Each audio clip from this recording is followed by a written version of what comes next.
السلام علیکم جی. اسی نشست میں بیٹھا ہوں کیونکہ یہاں ایزی ہے.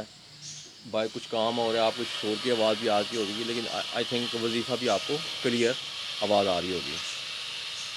آج آپ کو ایک ایسا عمل یا وظیفہ بتانے لگا ہوں جس سے آپ دولت میں کھیلیں گے. اور یہ وظیفہ پیورلی میں نے بنایا لوور اور مڈل کلاس طبقے کے لیے. اور اس وظیفہ سے آپ کی زندگی اتنی پرسکون ہو جائے گی کہ آپ کی سوچ سے باہر ہوگی. مثلا اس میں رزق آ جاتا ہے, اس میں شادیوں میں رکاوٹ آ جاتی ہے, اور اس میں جو لوگ ملازمت ڈھونڈ رہے ہیں اس میں جو مشکلات ہیں اس میں یہ سبق کور ہو جاتی ہیں, اس میں بندشیں کور ہو جاتی ہیں. یہ ایک ایسا وظیفہ ہے کہ اس کو کرنے کے بعد انشاءاللہ اللہ تعالیٰ آپ کا ہاتھ ایسے تھامیں گے کہ آپ کی تمام پرابلم سالو ہو جائیں گی. لیکن شرط وہی آ جاتی ہے, جیسے آپ کو کہتے ہیں نا کہ آپ نے یہ جو وظیفہ آپ کو بتایا جاتا ہے نا, آپ نے اس کو عقیدت سے پڑھنا ہے, آزمائش پہ نہیں پڑھنا. جب ہم کسی وظیفے کو آزمائش کے طور پہ پڑھتے ہیں تو اس کا مطلب ہے کہ ہم اللہ تعالیٰ کی آزمائش لے رہے ہیں, جو کہ آپ کو پتہ ہے کس کیٹیگری میں فال کرتا ہے. کیونکہ یہ اللہ تعالیٰ ہے جو ہماری آزمائش لیتے ہیں, ہمارے پاس کوئی رائٹ نہیں ہے. ٹھیک ہے, اس لیے میں آپ کو کہوں گا کہ آپ نے جو بھی وظیفہ کرنا ہے آپ نے اس کو یہ سوچ کے کرنا ہے کہ یہ وظیفہ کرنے کے بعد مجھے جو چیزیں بتائی جا رہی ہیں حضوری بیٹھک کی طرف سے یا کسی اور کی طرف سے, یہ انشاءاللہ پوری ہو جائیں گی. اب جب آپ یہ سوچیں گے تو پھر آپ دیکھیں کہ آپ کے دن کیسے بدلیں گے.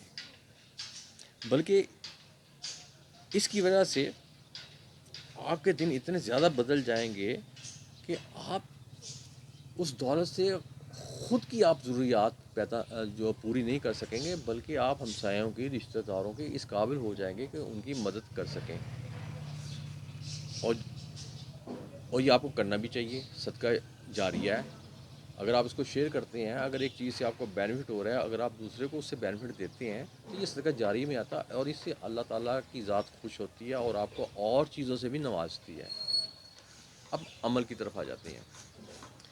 اب عمل اس کا کیا ہے کہ میں ہمیشہ کہتا ہوتا ہوں کہ ظہر کے بعد کر لیا کریں یا عصر کے بعد کر لیا کریں. ٹھیک ہے, اب آپ نے کیا کرنا ہے, 3 دفعہ آپ نے پڑھنا ہے درود ابراہیم, اور اس کے بعد آپ نے سورہ حشر کی آخری 3 آیات پڑھنی ہیں.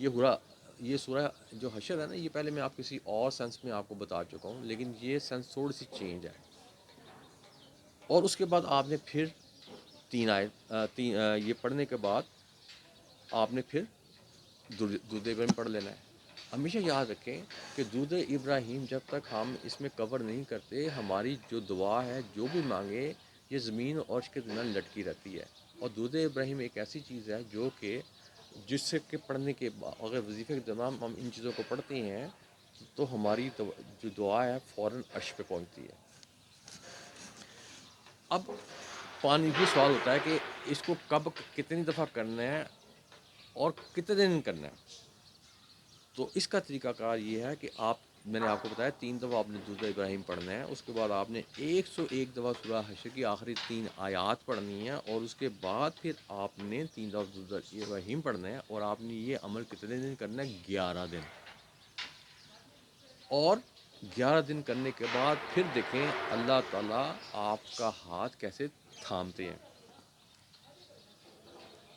اب یہ وہ جو عمل ہے, یہ عمل اس لیے بتائے جا رہے ہیں کہ آج میں نے پہلے بھی کہا تھا کہ اسلام سے لوگ بہت پیچھے آ چکے ہیں.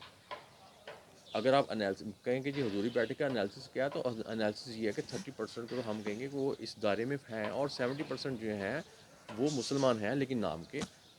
اور یہ آپ کو وظائف کیوں بتائے جاتے ہیں, کیونکہ 70% اگر آپ اس کا کریں سروے کریں تو آپ کو زیادہ سے زیادہ گھروں میں یہ قرآن پاک الماریوں میں ہی نظر آئیں گے.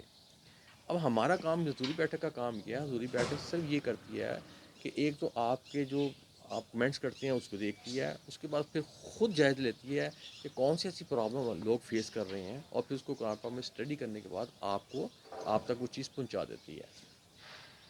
اور اس کا مقصد یہ نہیں ہے کہ آپ کو ہم ٹانٹ کر رہے ہیں کہ جی آپ قرآن پاک کو، ٹھیک ہے، آپ یہ آپ کا اور اللہ تعالیٰ کا معاملہ ہے، قرآن پاک اور نماز یہ آپ کا اللہ تعالیٰ کا معاملہ ہے، اس میں میں یا حضوری بیٹھا یا کسی اور بولنے کا کسی کو رائٹ نہیں ہے۔ ہم صرف آپ کو، اگر آپ نہیں ہو سکتا تو ہمارا کام ہے کہ ہم کسی اور طریقے سے یہ چیزیں آپ تک پہنچائیں۔